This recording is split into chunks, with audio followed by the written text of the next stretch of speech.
Oh, by the way, before I go further, he or she who he or she who hath no sense, look away now. You can turn off the radio. Don't subject yourself to this, okay? All right. In the same way that Nigel Clark came of age as a politician of legitimacy through the budget debate, Fayval Williams is on that same track. If ever a woman was doubted, was in some areas insulted, talked down, not stirring up any great confidence, Fayval Williams is that woman. And to be fair, Fayval Williams' mannerisms and her general demeanor would lend itself to the kind of doubts that people had. So I'm not saying that the doubts were unfounded and people were not too sure about, as we say in Jamaica, the gumption, which is a legitimate word, but we love to say it, the gumption she had to perform in this role. And they say, well, look at what happened with education and how she handled certain things and her mannerisms and all that. For finance minister, she can't put the mustard on the beat, as Kendrick Lamar says. But we had those misgivings about Nigel Clark before. Many saw him as why is this man so successful in the private sector, subjecting himself to this kind of sustained attack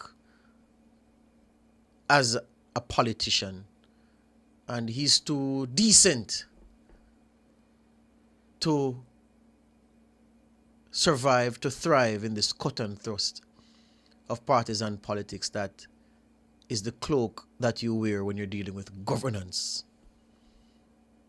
His first budget debate was the making of him. Curtis Mayfield sang about the making of you, and it was a song about a woman. This first budget debate performance represents, if she can continue, because what Nigel did was, from what he showed us in that first debate, that became his floor, and he vaulted to great heights from that floor. Fayval Williams has set that floor. She's cast it in concrete. You know, like when they say you cast up one place, yeah. It has been cast in concrete. And she now has a solid plinth from which to vault to whichever height she'll become satisfied with. The woman that many people doubted, and as I said, many of those doubts were founded, not unfounded, put on a masterclass in the House on Tuesday.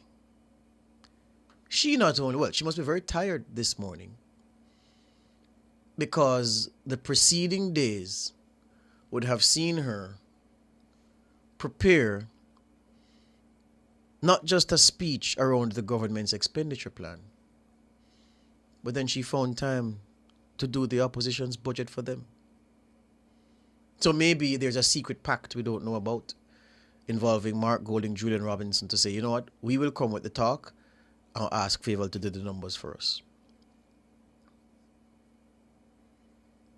What happened in the House yesterday, on Tuesday,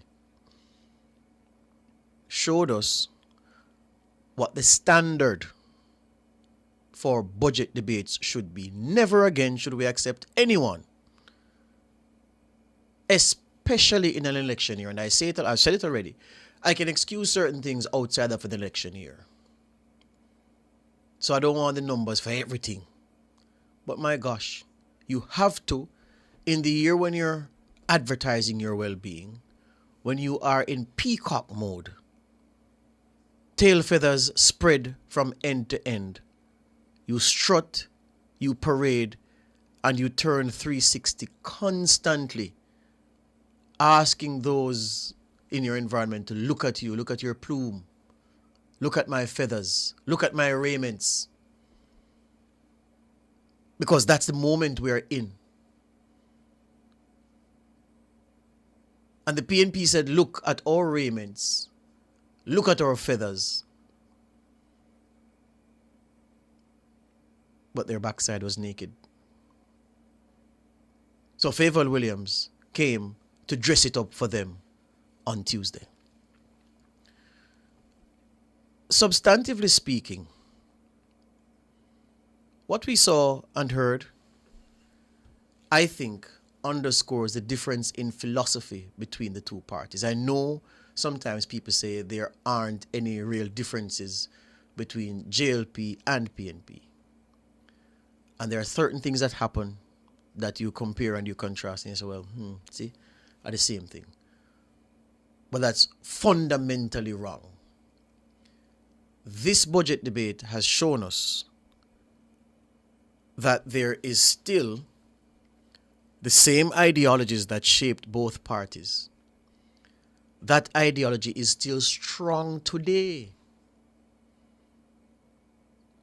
We have on one side people who appear to just want to engage in freeness all the time. No accountability for nothing at any time. And on the other hand, you have people who are trying to be fiscally responsible. The problem is that in trying to be fiscally responsible, you're going to be failing sometimes, and that's fine. And the other issue is that, they're among those who seem to be tied to freeness and give away everything, and milk and honey, and bread and circuses, panem et circenses, they said in ancient Rome. Bread and circuses, vibes, rum and weed, special and guineas all day. Yeah? Gun and girl every day, just vibes. Life can't be like that. Life is not like that. And I think the budget debate has concretized in my mind that there remains a fundamental difference between the parties. Now, to show you how ridiculous a budget presentation can be without numbers, I'm going to read for you the blurb that our loyal opposition, the PNP, noted in their press release about their press conference today.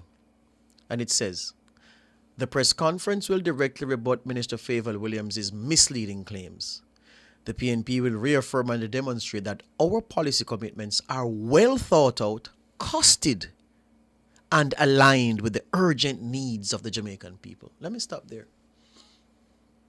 Tell me which part of the PNP's policy commitment or commitments that you heard from Julian Robinson or Mark Golding are costed.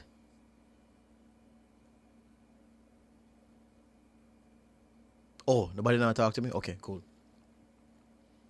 So how then can you say in your blurb for your press conference that the PNP will reaffirm, which means that you put it out already, So you're reaffirming and then you're demonstrating that our policy commitments are well thought out, costed, and aligned with the urgent needs of the Jamaican people. And you see, I always go back to this, When you point these things out, people say, you see it, you talk like you're a Labour writer, you talk the way because you favor one side. Why would you criticize us for coming to a budget debate without a budget? What manner of journalism is this where you call out a prime minister in waiting and a man who intends to be finance minister for speaking for hours between them, for 3 and 2, 5 hours cumulatively they spoke for. And between the two of them, no budget. How dare you call that out? How dare you highlight that? How dare you decry that standard? That's what many people are saying this morning as they hear me speak. The question is, that makes sense to you? Huh? So you had, people were laughing as Fayval Williams was going through her speech. I was embarrassed because I said, but look how did Mark and Julian put themselves in this position? I gave them credit for research and for taking time to put the budget presentation together. So, but it doesn't appear as if time was spent doing it.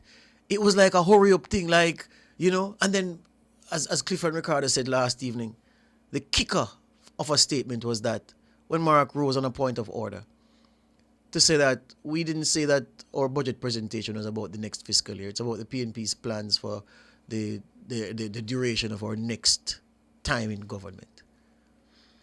What rubbish. What rubbish. So, if the budget debate was intended to show that the PNP is ready,